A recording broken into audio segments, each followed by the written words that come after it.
तत्काल मन्त्री परिषद विस्तार गर्ने सत्तारूढ गठबन्धनमा सहमति, मन्त्री छान्नेजीमा शीर्ष नेतालाई। कांग्रेस सभापति शेरबहादुर देउवा नेतृत्वको मन्त्री परिषद तत्काल विस्तार गर्ने समझदारी भएको छ। प्रधानमन्त्रीको सरकारी निवास बालुवाटारमा बसेको सत्ता पक्षका शीर्ष नेताहरूको बैठकले तत्काल मन्त्री परिषद विस्तार गर्ने निर्णय गरेको हो। बैठकमा गठबन्धनको तर्फबाट सरकारको साझा नीति तथा कार्यक्रम ल्याउने बारे पनि छलफल भएको छ। त्यसबारे गृह कार्य गरेर मूर्त रूप दिने निर्णय बैठकले गरेको छ। मन्त्रालयको भागबण्डामा भने कुनै सहमति नभएको नेताहरूले बताएका छन्। बैठकमा मन्त्री छान्नेजीमा दलका शीर्ष नेतालाई दिने सहमति पनि भएको छ। सत्तारूढ गठबन्धनको बैठकमा अन्य 5 प्रदेशका प्रदेश प्रमुख पनि हटाइने सहमति भएको छ। तर कसलाई नियुक्त गरिने भन्ने बारेमा राजनीतिक नियुक्तिको साझा मापदण्ड बनाउने बारे शीर्ष तहमा छलफलपछि सहमति हुने भएको छ। बैठकमा कांग्रेसबाट प्रधानमन्त्री तथा सभापति देउवा, वरिष्ठ नेता रामचन्द्र पौडेल, महामन्त्री पूर्ण बहादुर खड्का र नेता कृष्ण प्रसाद सिटौला सहभागी थिए। यस्तै माओवादी केन्द्रबाट अध्यक्ष प्रचण्ड, जसपाबाट अध्यक्ष उपेन्द्र यादव, बाबुराम भट्टराई, अशोक राई, एमालेको माधव नेपाल समूहबाट विजय पौडेल, जनमोर्चाबाट अध्यक्ष चित्रबहादुर केसी लगायत सहभागी थिए। नेकपा एमालेका वरिष्ठ नेता माधव कुमार नेपालले पार्टी अध्यक्ष केपी शर्मा ओलीबाट दोस्रो अध्यक्ष बन्न प्रस्ताव आएको भन्दै उक्त प्रस्ताव स्वीकार गर्ने वा नगर्ने भन्ने विषयमा आफू निकट नेताहरूसँग सुझाव मागेका छन्। नेता नेपालले बुधबार आफू निकट 22 सांसदलाई बोलाएर अध्यक्ष ओलीबाट दोस्रो अध्यक्षको प्रस्ताव आएको बताउँदै स्वीकार गर्ने वा नगर्ने विषयमा सुझाव मागेका हुन्। नेपालले सुझाव मागेका मध्ये अधिकांश सांसदले दोस्रो अध्यक्षको प्रस्ताव स्वीकार्न नहुने पक्षमा आफ्ना धारणा राखेका छन्। बैठकमा सहभागी सांसदले ओलीले गरेको दोस्रो अध्यक्षको प्रस्ताव पनि कपटपूर्ण भएको भनेर सांसदहरूले सुझाव दिएको बताएका छन्। यसैगरी गठबन्धनले सरकारमा सहभागी प्रस्ताव गरेको विषयमा पनि बैठकमा छलफल भएको छ। तर केही समय पर्खेर हेर्न सांसदहरूले सुझाव दिएका छन्। नेता नेपालको भने ओलीसँग मिल्न नसकिने भएकाले सरकारमा सहभागी हुनुपर्ने जोड दिएका थिए। भेलामा नेपालले पार्टी अध्यक्ष एवं पार्टी संसदीय दलका नेता ओलीलाई बहुमतबाट विस्थापित गर्ने दावी गरेका छन्। छलफलमा सहभागी 19 जना सांसदहरूले संसदीय दलमा बहुमत स्थापित गर्न अन्तिम प्रयास गर्नुपर्ने बताएको बैठकमा सहभागीहरूको भनाइ छ। नेपालले अध्यक्ष केपी शर्मा ओलीले अझै पनि बेइमानी कायमै राखेको आरोप भेलामा लगाएका छन्। साउन 3 गते प्रधानमन्त्री शेरबहादुर देउवाले लिएको विश्वासको मतमा देउवाको पक्षमा उभिएका 22 सांसदसँग पछिल्लो समय नेपालले छलफल गर्दै आएका छन्।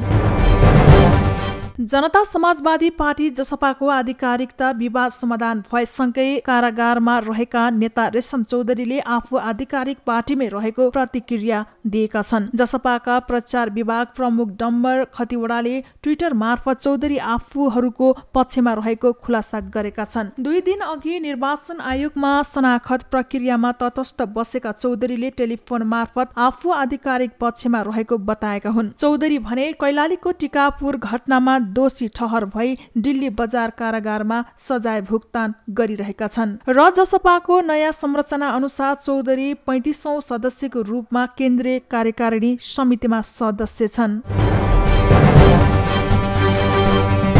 चिनिया प्रधानमन्त्रीले दिए देउवालाई बधाई, 2 देशबीचको रणनीतिक साझेदारीले नयाँ उचाइ प्राप्त गर्ने विश्वास। चीनका प्रधानमन्त्री ली खच्याङले नेपालको प्रधानमन्त्री पदमा नियुक्त भएका शेरबहादुर देउवालाई बधाई सन्देश पठाएका छन्। बधाई सन्देशमा चिनिया प्रधानमन्त्री ली खच्याङले हिमाल र नदीले जोडेका चीन र हिमाल असल छिमेकी मुलुक रहेको भन्दै आफूले प्रधानमन्त्री देउवासँग मिलेर कोभिड-19 महामारीको नियन्त्रण गर्नुका साथै वेल्ड एन्ड रोडको उच्च गुणस्तरीय विकाससँगै विभिन्न क्षेत्रको आपसी सहयोगलाई विस्तृत तथा गहन पार्दै 2 देशबीच विकास तथा समृद्ध उन्मुख मैत्रीपूर्ण रणनीतिक सहयोगी साझेदारी सम्बन्धलाई नयाँ उचाइमा पुर्याउने इच्छा लिएको उल्लेख गरेका छन्। जुलाई 13 मा नेपाली कांग्रेसका सभापति शेरबहादुर देउवा नेपालका प्रधानमन्त्रीमा नियुक्त भएका थिए। यसरी नवनिर्मित सरकार तथा प्रधानमन्त्रीलाई छिमेकी मित्र राष्ट्र चीनबाट ढिलै भए पनि दिएको बधाई सन्देशले महत्त्वपूर्ण अर्थ राखेको छ। साथै चीनले आफू नेपालको सदाबहार छिमेकी भएको सकारात्मक सन्देश पनि दिएको छ। टोप बहादुर सहित 4 माओवादी सांसद पुनर्बहाली माग गर्दै सर्वोच्चमा सांसदबाट हटाउनु गैर संवैधानिक भएको जिकिर। नेकपा माओवादीको कारबाहीका आधारमा प्रतिनिधि सभा सदस्यबाट पदमुक्त भएका 4 जना पूर्व मन्त्रीले सांसद पदमा पुनर्बहालीको माग गर्दै सर्वोच्च अदालतमा रिट दायर गरेका छन्। गत चैत 26 मा माओवादी केन्द्रका अध्यक्ष दाहालको पत्रका आधारमा संसद सचिवालयले आफूहरूलाई सांसद पदबाट मुक्त गर्ने निर्णय संविधान ऐन र माओवादीको विधान विपरीत भएको भन्दै उनीहरू परमादेशबाट सांसद पदमा पुनर्बहाली माग गर्दै अदालत गएका हुन्। यसैबीच सर्वोच्च अदालतले रिट माथिको सुनवाईका लागि बिहीबारका लागि पेशी तोकेको छ। टोप बहादुर रायमाझी, लेखराज भट्ट, प्रभु शाह र गौरी शंकर चौधरीले आफूहरूले दल त्याग नगरेको र निर्वाचन आयोगले असार 23 गते दिएको विवरणमा आफूहरू माओवादी केन्द्रकै सदस्य रहेको भन्दै सभामुखले आफूहरूको सदस्यता खारेज गरेको निर्णय बदरभागी हुनुपर्ने माग गरेका छन्। उनीहरूले निर्वाचन आयोगको विवरणमा एमालेको सदस्यका रूपमा आफूहरूको नाम नरहेको र एमालेको कति नम्बर सदस्य भनेर आफूहरूलाई कारबाही गर्ने पक्षले देखाउन पनि नसकेको भन्दै सफाईको मौका समेत नदिई गरिएको कारबाही उत्प्रेषणको आदेशबाट बदर गर्न माग गरेका छन्। माओवादी केन्द्रीय समितिले गर्नुपर्ने निर्णय गैर कानुनी तरिकाले अध्यक्ष दाहालले मात्र गरेको र विधानले अध्यक्षलाई दिएको 5 वटा अधिकारमा प्रतिनिधि सभा सदस्यको पद खारेज गर्ने अधिकार नरहेको रिट निवेदनमा उल्लेख छ। त्यस्तै राजनैतिक दल सम्बन्धी ऐनको दफा 32 ले दल त्याग भएको पुष्टि हुनुपर्ने भनेको र आफूहरूले दल त्याग गरेको पुष्टि हुने कुनै प्रमाण नरहेको समेत उनीहरूले बताएका छन्। नेकपा माओवादीको बुधबार बस्ने भनिएको स्थायी समिति बैठक स्थगित भएको छ। अध्यक्ष पुष्पकमल दाहाल सत्ता गठबन्धनको बैठकमा व्यस्त हुनुपर्ने भएकाले बुधबारको बैठक स्थगित भएको हो। यसअघि मंगलबार बसेको बैठकले बुधबार 3 बजे पूर्ण बैठक बस्ने र माओवादीका तर्फबाट मन्त्री बन्ने नेताहरूको नाम टुङ्ग्याउने निर्णय गरेको थियो। प्रधानमन्त्री देउवाले मन्त्रीहरूको नाम छिटो पेश गर्न गठबन्धनका नेताहरूलाई आग्रह गरेका छन्। तर दलभित्र आकांक्षी धेरै हुँदा मन्त्री छनौट गर्न हम्मे परेको छ। कांग्रेसमा क्रियाशील बुझाउन कार्यदललाई 1 दिन समय थप। संक्रमण हेरेर महाधिवेशन कार्यतालिका हेरफेर गरिने। नेपाली कांग्रेसले कोरोनाको अवस्था हेरेर महाधिवेशनको कार्यतालिका संशोधन गर्ने सम्बन्धमा निर्णय लिने भएको छ। बुढा नीलकण्ठमा बसेको पदाधिकारी तथा पूर्व पदाधिकारी बैठकले यस्तो निष्कर्ष निकालेको हो। बैठकपछि पत्रकारहरूसँगको कुराकानी गर्दै पार्टी प्रवक्ता विश्वप्रकाश शर्माले कोरोनाको अवस्थाका बारेमा जिल्लाका नेताहरूसँग पनि छलफल गरिने जानकारी दिए। आज पार्टी सभापति शेरबहादुर देउवाको सभापतित्वमा पार्टीका वरिष्ठ नेता रामचन्द्र पौडेल लगायत वर्तमान पूर्व पदाधिकारीहरू सहितको हामी बैठक बस्यौँ र त्यस बैठकमा पार्टीको क्रियाशील सदस्य छानबिन समितिका संयोजकदेखि सदस्यहरू र पार्टीको निर्वाचन समितिका संयोजकदेखि सदस्यहरू समेतको सहभागिता रह्यो। यो बैठकमा हिजो मात्रै प्रस्तुत गरिएको क्रियाशील सदस्यताको जे प्रतिवेदन हो त्यो प्रतिवेदन उप छलफल सुरु भएको छ। त्यो प्रतिवेदनलाई पार्टी केन्द्रीय कार्य समितिले आत्मसात गरेर स्वामित्व ग्रहण गरेर त्यस सम्बन्धमा पनि फरक मत रहेका विषयलाई पनि सम्बोधन गरेर अनि क्रियाशील सदस्यता छानबिन समितिले निर्णय गर्न सकेर बाँकी रहेका केही ठाउँहरू, केही जिल्लाहरू, केही निर्वाचन क्षेत्रहरू छन् जस बारेमा पनि फेरि पार्टी केन्द्रीय समितिले निर्णय लिनु छ। महाधिवेशन सार्ने विषयमा अहिलेसम्म कुनै निर्णय नभएको कांग्रेसले स्पष्ट पारेको छ। बैठकले क्रियाशील सदस्यता सम्बन्धी विवादमा सहमति हुन बाँकी रहेका विषयलाई टुङ्गोमा पुर्याउन क्रियाशील सदस्यता छानबिन समितिलाई नै जिम्मा लगाएको छ। क्रियाशील सदस्यता सम्बन्धी अधुरा विषय पूरा गर्न बिहीबारसम्ममा बुझाउन बैठकले निर्देशन दिएको हो। नेपाली कांग्रेस पार्टीको महाधिवेशन हुन नसक्ने परिस्थिति भयो। समय र हाम्रो तयारी र कोरोना दुईटै कारण भए। यस कारण भयो भनेर हामी सार्वजनिक रूपमै भनिहाल्छौँ नि। निर्वाचन समितिले आफूलाई लाग्छ भनेर भनेको समय जुन छ त्यो समय केन्द्रीय कार्य समितिले पनि निष्कर्षमा पुगिसकेको समय होइन नि त। उहाँहरूले व्यवस्थित तयारी गर्दै गर्दा लाग्ने जुन समय भन्नुभएको छ त्यो समयलाई कसरी रिड्युस गर्न अथवा कसरी त्यो समयलाई चाहिँ सङ्कुचित बनाएर अलिक छिटोमा काम गर्न सकिन्छ। किन आज तपाईँहरू चाहिँ बिहान 11 बजीतिर भनेको चाहिँ बैठकमा आएर तपाईँहरू अहिले लगभग 4 बज्ने बेलासम्म पनि निरन्तर हुनुहुन्छ भन्दा हामी 12 बजे सुरु भयो होला, 4 बजेसम्म बैठकहरू किन गर्नु, लामो किन छलफल हो, सारा कुरो छोडेर प्रधानमन्त्रीदेखि पार्टी सभापति सबै यहीँ किन हुनुहुन्छ भन्दा हामी त्यो घर्किँदै गएको समयका प्रति गम्भीर छौँ। त्यसकारण अहिले के भनिहाल्नु भएन, पार्टीको प्रवक्ताको हिसाबले मैले या पार्टीको कोही नेताहरूले भने भदौ 16 देखि नहुने भयो भन्ने होइन। तर सँगैमा मैले अघि के पनि बताएँ भने एकातर्फ हाम्रो तयारीसँग सम्बन्धित विषय त तयारी होला, तर कोरोनाको विषय चाहिँ अझै ग्राफ बढेर गयो भने एउटा जिम्मेवार राजनीतिक दलले त्यो बेलामा चाहिँ भन्नुपर्ने अवस्था आउँछ कि हामीले चाहिँ यसलाई पछाडि सार्ने भयौँ। त्यस बेलामा संवैधानिक कुरा, व्यवहारिक कुरा, राजनीतिक कुरा थुप्रै उठ्लान् नि त। कांग्रेसमा नयाँ क्रियाशील सदस्यता विवरणमा केही जिल्लामा विवाद छ। हिजो मात्रै क्रियाशील सदस्यता छानबिन समितिले नयाँ पूरा गरी 8 लाख बढी क्रियाशील सदस्य रहेको प्रतिवेदन बुझाएको थियो। बुधबार थप 3840 जना कोरोना संक्रमित थपिएका छन्। स्वास्थ्य तथा जनसंख्या मन्त्रालयका पीसीआर परीक्षणमा 2634 र एन्टिजेन परीक्षणमा 1206 जनामा संक्रमण देखिएको छ। मन्त्रालयका अनुसार काठमाडौँ उपत्यकामा 859 जनामा कोरोना संक्रमण भएको छ, जसमा काठमाडौँ जिल्लामा 559, ललितपुरमा 206 र भक्तपुरमा 94 जना संक्रमित भेटिएका छन्। संक्रमण पुष्टि हुने दर 24.2% रहेको छ। 1993 जना कोरोनाबाट मुक्त भएका छन्। देशभर सक्रिय संक्रमितको संख्या 29,444 जना रहेको स्वास्थ्य मन्त्रालयले जनाएको छ। थप 33 जनाको संक्रमणका कारण मृत्यु भएको मन्त्रालयले जनाएको छ। यो सहित कोरोनाबाट मृत्यु हुनेको संख्या 9,771 पुगेको छ। अदालतको फैसला बारे राष्ट्रिय सभामा दलहरूको आफ्नै दाबी, परमादेशकै कारण सुविधा लिनेले विरोध गरेको बिडारीको टिप्पणी।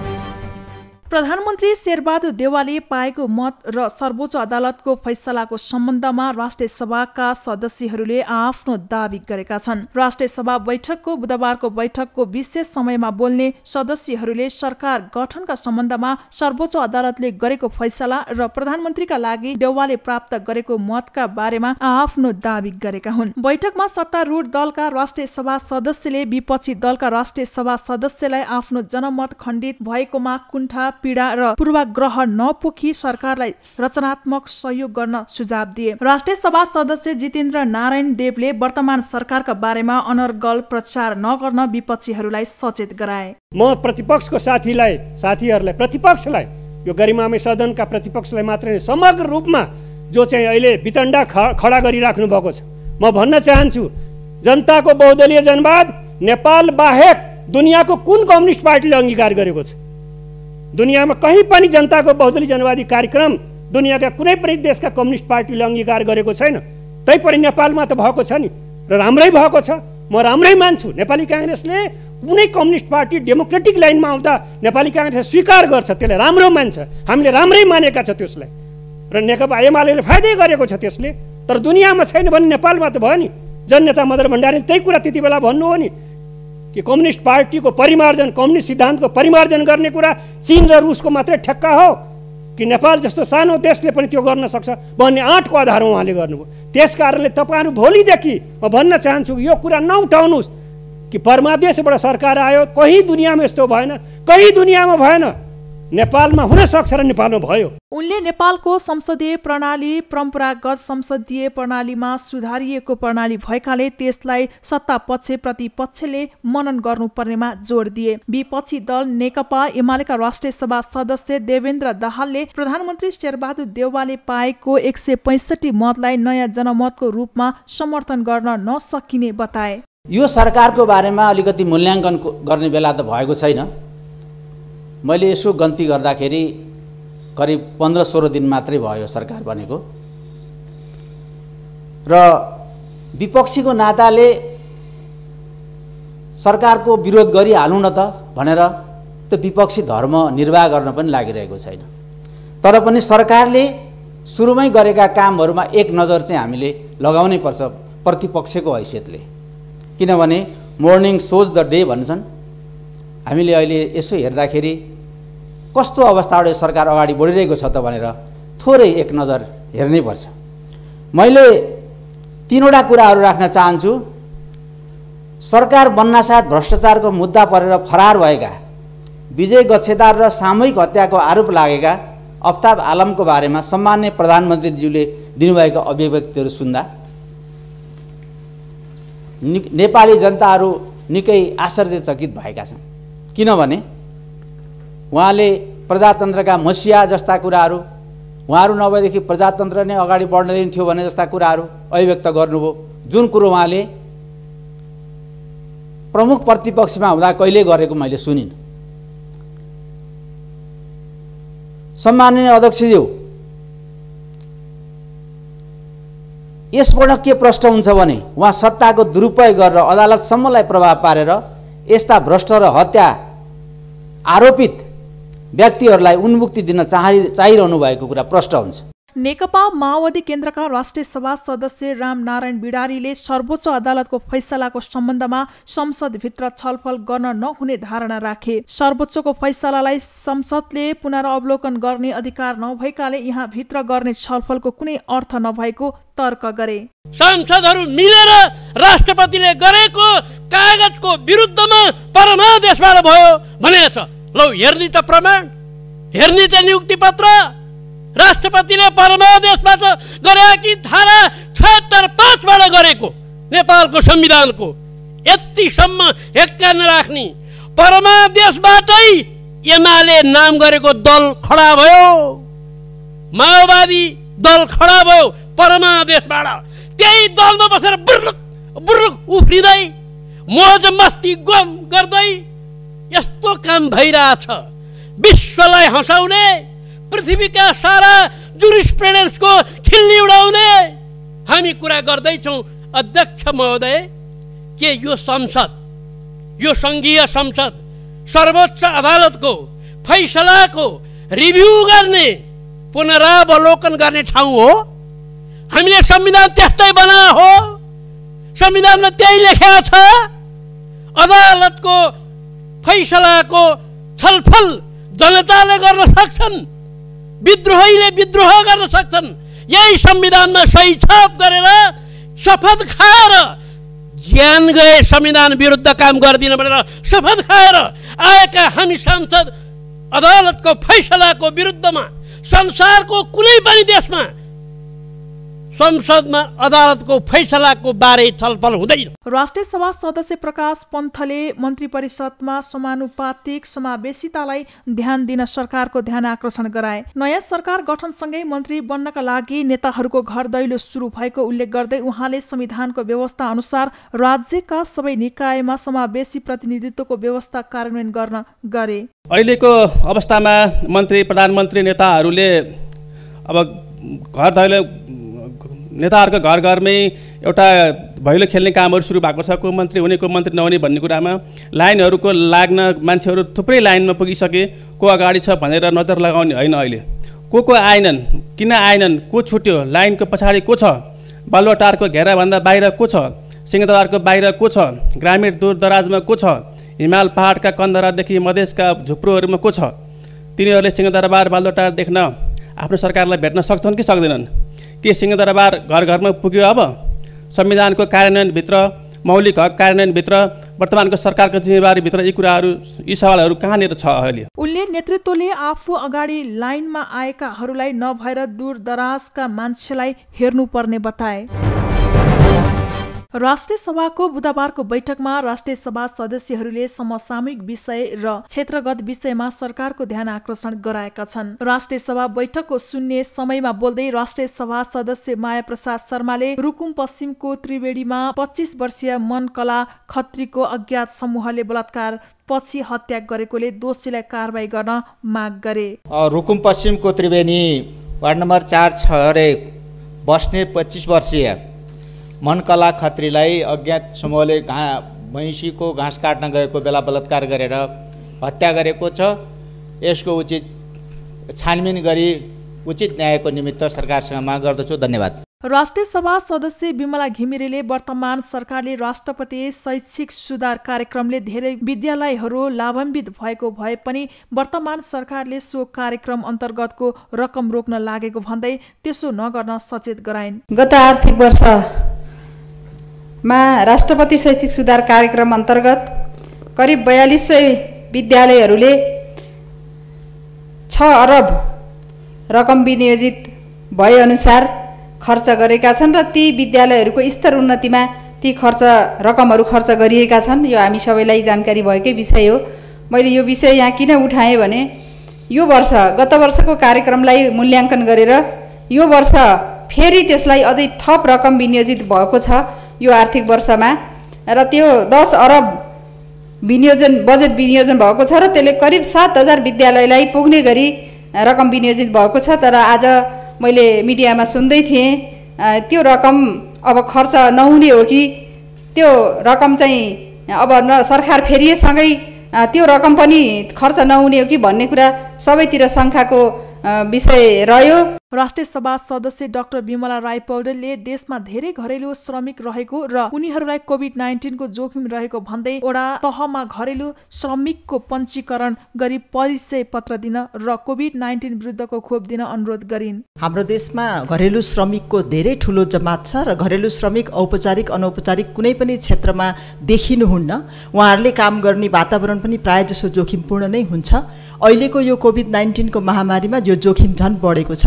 त्यसले गर्दा सङ्घीय मन्त्रालय सङ्घीयता सम्बन्धी हेर्ने मन्त्रालयले चाहिँ वडा स्तरमा घरेलु श्रमिकको पञ्जीकरण गर्ने, उनीहरूलाई परिचय पत्र दिने र खोप लगाउनको लागि प्राथमिकताका साथ काम गरोस् भनेर म अनुरोध गर्न चाहन्छु। धन्यवाद।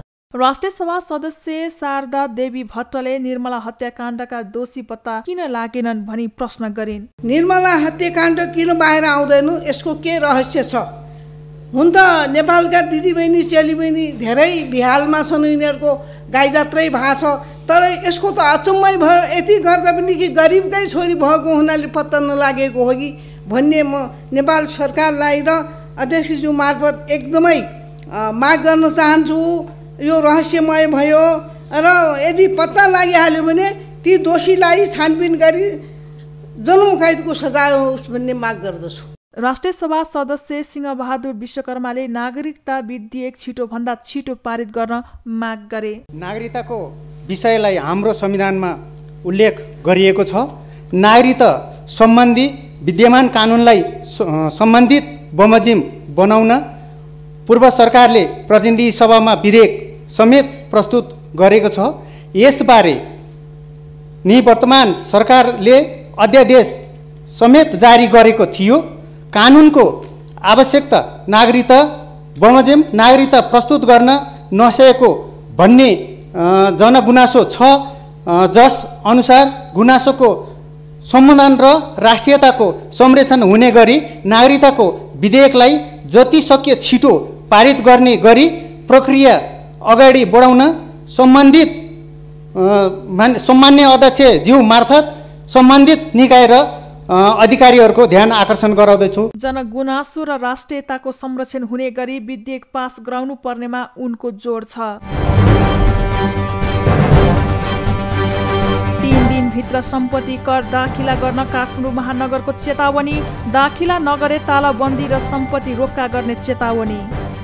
काठमाडौँ महानगरपालिकाले 23 वटा ठूला करदाताको विवरण सार्वजनिक गर्दै 3 दिनभित्र घर जग्गा सम्पत्ति लगायतमा लाग्ने कर दाखिला नगरे सिलबन्दी गर्ने चेतावनी दिएको छ। महानगरपालिकाले सार्वजनिक सूचनाको समेत अटेर गर्दै आएका करिब 23 वटा ठूला करदाताको कार्यालय स्थलमै पुगेर माइकिङ गर्दै बुधबारबाट 3 दिनभित्र अर्थात् साउन 16 गते भित्र सम्पत्ति कर बुझाउन ताकेता गरेको हो। उनीहरूबाट करिब 70 करोड कर असुली गर्न बाँकी रहेको अनुमान गरिएको छ। तोकिएको समयभित्र पनि अटेर गरेर कर नतिरे ती करदाताहरूको व्यवसायमा तालाबन्दी गर्ने, सम्पत्ति रोक्का गर्ने सहितको कडा कारबाही गर्ने काठमाडौँ महानगरपालिकाको चेतावनी छ। हैन, मलाई लाग्छ यो 22-23 वटा करदाताहरूको एप्रोक्सिमेटली 70 करोड जति कर उठ्न बाँकी होला।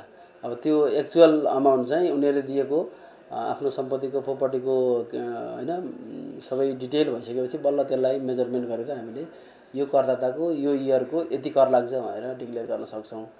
ठ्याक्कै यति नै भन्न अहिले सक्दैनौँ हामी। अब यिनीहरूलाई तिरेन भने त हामीले हाम्रो राजस्व ऐन छ, स्थानीय सरकार सञ्चालन ऐन छ, अरू हाम्रा कानुनहरू छन्, प्रचलित नियम कानुनहरू छन्। त्यो अनुसार हामीले हाम्रो अधिकार क्षेत्र के छ त्यो अनुसार हामी कारबाही गर्छौँ। मलाई लाग्छ पसल बन्द गर्ने, सेवा रोक्का गर्ने र उसको सम्पत्ति ब्याङ्किङ अकाउन्टहरू बन्द गर्ने सम्म हामी जान्छौँ। काठमाडौँ महानगरपालिकाका राजस्व विभागको कार्यालयले गत असार 30 गते जारी गरेको सार्वजनिक सूचनामा पटक पटक ताकेता गर्दा पनि सम्पत्ति कर नबुझाउनेहरूमा Kantipur dental hospital, Chirai hospital, Devendralal Shrestha, NRT club, United World Trade Center, Buddhabari complex, Bagmati chamber, Kathmandu engineering college, Nepal क्षयरोग केन्द्र, Nepal Red Cross Society, Aadar complex, national hospital, Shahid memorial hospital, कृषि सामग्री संस्थान रहेका छन्। त्यसैगरी मनमोहन मेमोरियल कलेज एन्ड शिक्षण अस्पताल, RB complex, Suraj arcade, Shubhashree cooperatives, Kathmandu plaza, Nepal share market, Gopalji properties र स्टार महल समेत गरेर 23 वटा ठूला करदाताले अटेर गरेपछि 3 दिनभित्र कर असुल गर्न माइकिङ समेत गरेर ताकेता गर्नु परेको महानगरले जनाएको छ। कतिपय करदाताहरूलाई अदालतले समेत तत्काल कर दाखिला गर्न आदेश दिँदा पनि अटेर गरिरहेको महानगरले जनाएको छ। 3 दिनको समय यो हामीले पत्रिकामा नोटिस गरेको असार 16 गते, अब असार 15 गते, साउन 15 गते यसको टाइम सकिँदैछ। अब यो बिचमा मैले थाहा पाइनँ भन्ने पनि आउन सक्छ। हुन त हामीले पब्लिक नोटिसै गरेका छौँ। अब पब्लिक नोटिस चाहिँ जो करदाता उसलाई नोटिस छ, तर ऊ करदाता अन्तर्गत बस्ने अरू व्यवसायी छन् नि। जस्तो डब्लुटिसीमा हामीले नोटिस गरेका छौँ, डब्लुटिसीको ओनरलाई नोटिस भयो, तर उसले त्यहाँ व्यापार व्यवसाय गर्न अरू चाहिँ 50औं 100औं जना व्यवसायीलाई आफ्नो भाडामा दिएर चाहिँ त्यहाँ व्यापार गराइरहेको अवस्था छ। उनीहरूलाई थाहा नहुन सक्छ। त्यो भएर उनीहरूलाई पनि थाहा होस् तपाईँहरूको पसल उनीहरूले ट्याक्स नतिरेको कारणले तपाईँको पसल बन्द हुँदैछ 3 दिनपछि भनेर उनीहरूलाई पनि थाहा होस् भन्ने हिसाबले हामीले यो अहिले चाहिँ माइकिङ गरेर नोटिस गर्दैछौँ। राजस्व विभागले सम्पत्ति कर सम्बन्धित ओडा कार्यालयबाटै उठाउँदै आएको छ, तर ठूला करदाताहरूले कर नतिर्न अदालत जाने लगायतका काम गरेपछि असुलीको काम आफैले गर्नु परेको पनि महानगरको भनाइ छ। तत्काल सबै सम्पत्ति कर असुली गर्न समस्या भए वर्ष दिनभित्र 3 वटा किस्तामा दाखिला गर्न पनि राजस्व विभागले करदाताहरूलाई सूचित समेत गरेको छ। र टोकियो ओलम्पिकमा पौडी खेलाडी गौरिका सिंहद्वारा राष्ट्रिय कीर्तिमान कायम, 100 मिटर फ्री स्टाइलमा आफ्नै रेकर्ड भङ्ग। गुल्मीको मुसिकोट नगरपालिका 4 स्थित दोभान भन्ने स्थानमा बुधबार लु 1J4565 नम्बरको जीप दुर्घटना भएको छ। शान्तिपुरबाट सदरमुकाम तमघासका लागि छुटेको जीप दुर्घटना हुँदा 4 जनाको मृत्यु भएको छ। 3 जनाको घटनास्थलमै र 1 जनाको बाटोमा मृत्यु भएको हो। मृत्यु हुनेमा चन्द्रकोट गाउँपालिका 4 शान्तिपुरका अन्दाजी 45 वर्षका तेजेन्द्र थापा, वडा नम्बर 5 हरेवाका रेशम कार्कीको पहिचान खुलेको छ। दुर्घटनामा 6 जना घाइते छन्। जीप 10 जना सवार थिए। मुसिकोट नगरपालिका 4 दोभानबाट निस्ती खोलामा सडकबाट 500 मिटर तल जीप खसेको थियो।